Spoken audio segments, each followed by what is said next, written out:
안녕하십니까. 둔산동 동아쌤입니다. 이제 기행문 읽는 방법입니다.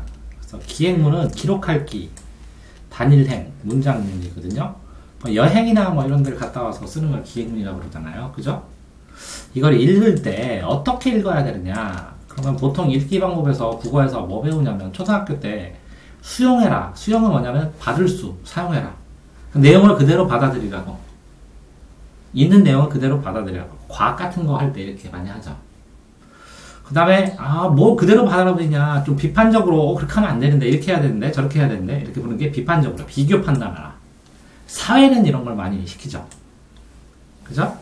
근데 기역문은 그러면 수용적으로 보야 되냐, 비판적으로 보냐, 양쪽을 다 사용하는 겁니다. 어떨 때는 수용적으로, 어떨 곳은 비판적으로. 자, 그러면 선형적으로라는 말도 있는데, 그건 순서에 따라서. 기행문에 여행의 과정이 있으면 여행의 과정 순서에 따라서 보면 되죠. 그 다음에 비선형적으로는 발췌해서 뽑아갖고 그 부분은 특정 부분을 더 자세히 이렇게 읽는 게 국어에서 가르치고요.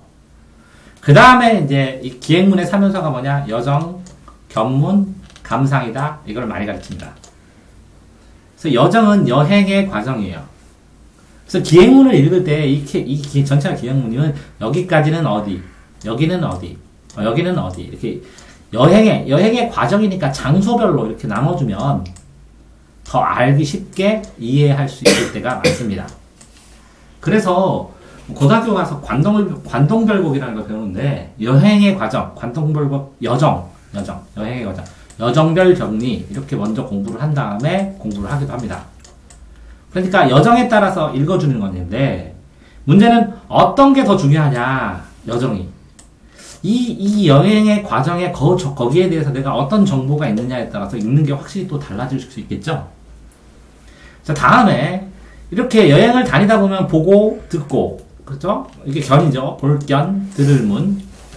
이렇게 보고 듣는 거를 써요. 정보를 모아서.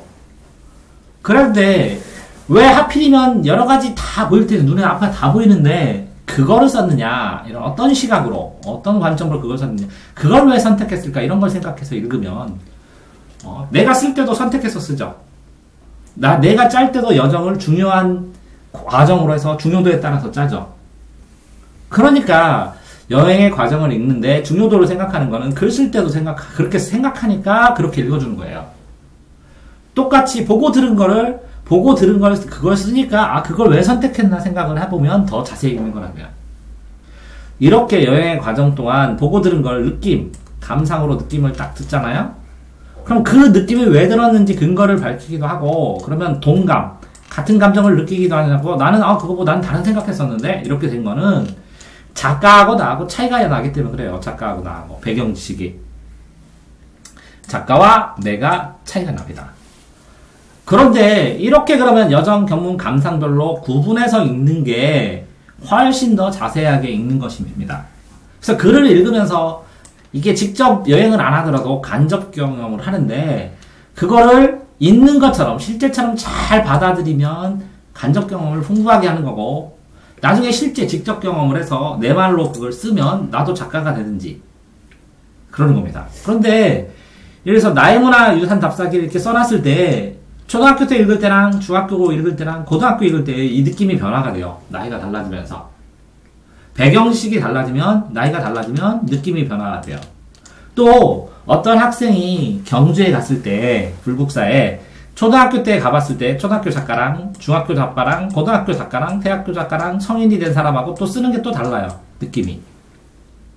그러니까 이렇게 다양하게 달라질 수 있어서 유사한 비슷한 기행문, 그러니까 해초가 인도를 갔다 와서 쓴 천축국정, 왕어천축국정하고 인도 다른 사람 여행 갔다 온 거랑 같이 읽으면 굉장히 다양한 느낌이나 감상을 미리 알 수가 있어요. 그래서 사람들이 일본을 여행 가기 전에 일본 여행 갔다 온 사람 후기를 쭈르륵 읽잖아. 맛있는데 뭐 있지? 이렇게 정보를 알고 가잖아. 그죠? 그렇게 되더라도, 자, 그런데 이 기행문을 실용글이라 그래요. 그럼 체험학습 보고서 쓰는 게 이런 기행문이거든요. 그러면 실용글인데 이거를 이 감상을 잘 쓰고, 그래서 이 유사한 기행문인데 작가가 쓰기도 하고 학생이 쓰기도 하죠. 작가가 써서 예술성이 있으면 그러면 그거를 이걸 실용글이 아니라 문학인 수필이라고 그래요. 수필. 그래서 기행수필이라고 그래요. 그러면 이게 기행수필까지 되면 표현이 예쁘게 잘 돼 있어요.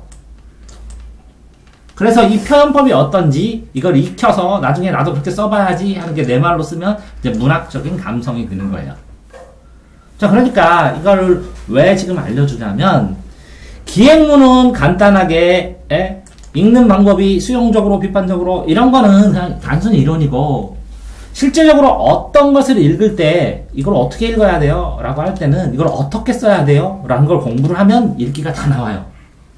논설문 쓰는 방법에 따라서 그렇게 읽는 거고 소설도 이렇게 쓰니까 그렇게 읽는 거고 말하는 사람도 이렇게 얘기를 하니까 이렇게 들어주는 거야. 그러니까 이 기행문의 3요소가 여정, 여행의 과정, 견문, 감상이니까 그것들을 다 점검해보는 거고 그 다음에 이게 예술성이 높아지면 수필이 되니까 관례를 중심으로 어떤 예술성이 높은가 보는 거고 다른 기행문과 비교를 해가면서 같이 보면서 폭넓게 보는 거야, 독서를. 그러니까 여행의 과정을 나누어서 읽으면 도움이 되고 보고 들은 걸 구분을 하고 이 본 거의 느낌, 들은 거의 느낌이 뭔지, 왜 그런지를 보면 도움이 되는 거야. 자, 그러니까 자, 결론적으로 말했을 때 자, 어떤 국어 공부를 해서 보통은 요것만 딱 해거든. 여정, 견문, 감상